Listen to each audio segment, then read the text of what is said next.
Selling itself is not fine. It cheapens the game, it cheapens the experience of the content. I know it's just a part of MMOs at this point and will likely never go away, but it's not fine in my opinion. It's just gross. 10 years ago, if you bought a carry in raids, you'd be a laughing stock. If you sold carries, you'd be akin to the Chinese gold farmer. People would look down on you. How has it become so normalized is beyond me. So many things that were considered bad for gamers 10 or 20 years ago have become normalized to the point people defend them. It's really sad.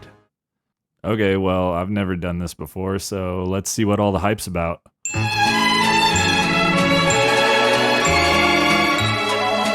So this is kind of an interesting process. I've always wanted to make a video like this because whenever I started talking about buying a title or buying a clear, it felt like I was some weirdo driving around in a bad part of town at 2 a.m. or something.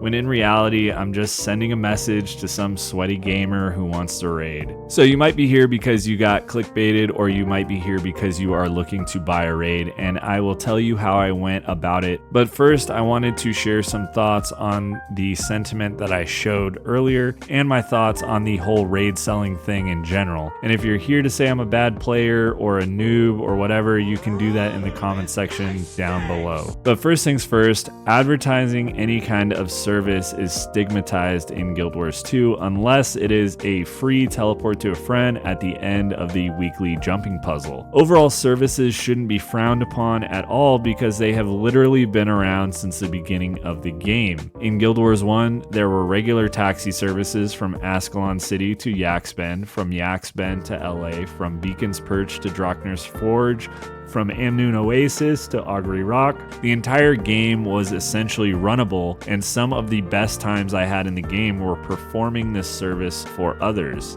Not to mention, there were Underworld and Fisher of Woe runs where people would solo event chains for people or split loot, where they would sell key quest items like Althea's Ashes, or do mission plus bonus runs. And all of these things came at a cost, sometimes a few gold, sometimes a few platinum. Titles are still being sold in the form of Cathandrix hammers for Legendary Survivor in Guild Wars 1. But getting back to Guild Wars 2, especially in the raid and strike community, there has been two distinct variations of players: the hardcore progression in clear groups looking for KP and experienced players who utilize min-max strategies and so on, and then there are the training oriented players which are focused on building the community up, allowing others to earn these achievements for themselves and expect other experienced players to essentially do the same thing. And to be honest, I see both sides of the argument. I love me a good meta run with people blasting maximum DPS and getting a fast and efficient clear. I am a time-limited player, so playing the meta is the best way for me to maximize my content to playtime ratio. And I also don't mind helping players out. Whenever I host raids, I never post KP requirements, and I instead just post experienced instead. But if I do get a non-experienced player, I don't mind showing them the ropes or carrying them to some degree. On one hand, there is gatekeeping of information, or an old boys club of sorts, where people are expected to play a certain way, and having been a part of those communities, I can tell you it can be exhausting. Staying on top of builds and metas, staying on top of new and more efficient strategies, it can be a fun way to enjoy the game, but it can also be incredibly tedious. If you enjoy the training golem room, build crafting, trying out different gear combos with different food combos to see if you could get that extra 2 or 3k damage out of a build, then that community is for you. On the other hand, you have the casual community who wants just a little bit of help, not looking for a full carry, not looking for somebody to do anything special for them, but just somebody to kind of guide the way. The only downside is that the casual community is often either unable or unwilling to put in the time and effort to learn builds, to learn fights, to perform at the levels that are required by some of these encounters. And that's not a diss, that's just how it is. I'm not a top ranked PvPer, and I'm not a top ranked raider. Not because I couldn't be, because I chose not to be, which takes me to my next point. And after this next point, I will tell you how I bought the Voidwalker title, alongside everything you need to know on how to do it yourself.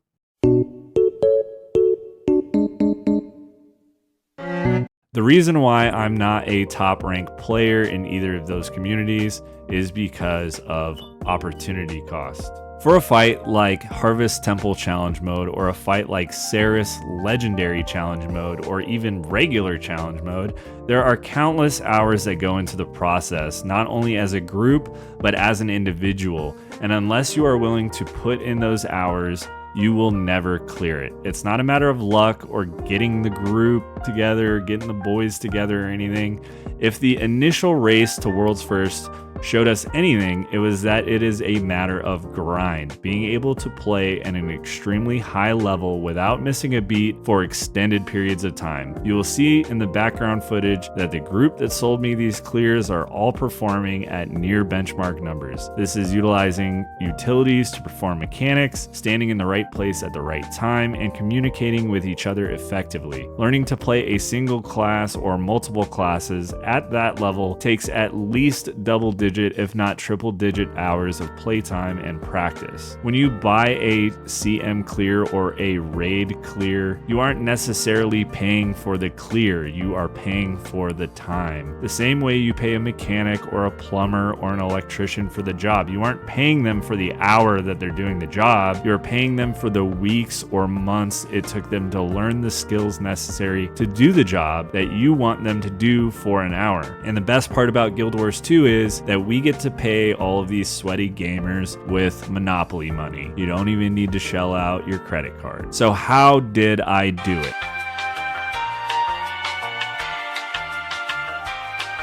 Well, first things first, like any smart person looking to do something with other players over the in-game mail system, I went to the Overflow Trading Company Discord. I'm not saying that the regular Raid LFG advertisers aren't reliable, just know that the OTC Discord has some amount of recourse for people who don't follow through on trades. And while I'd love to give you an estimate on what the cost would be if I chose to buy a North America run, it appears that all of the HTC and A guilds are no longer selling raids. And if you are a raid seller watching this on North America, feel free to advertise in the comments section because I couldn't find a single one. The last time I did see one, it was about 4K gold or more. Typically the prices on NA were significantly higher than EU anyway, so like any good American who is trying to get a shady gray area procedure done, I decided to hit up the EU guilds and take a trip overseas. The main issue with this is timing. Time zones are different and my playtime is limited, so finding an EU cell guild that is willing to work with my desired playtime was of utmost importance. I messaged a few of these individuals advertising their services from the Overflow Discord server,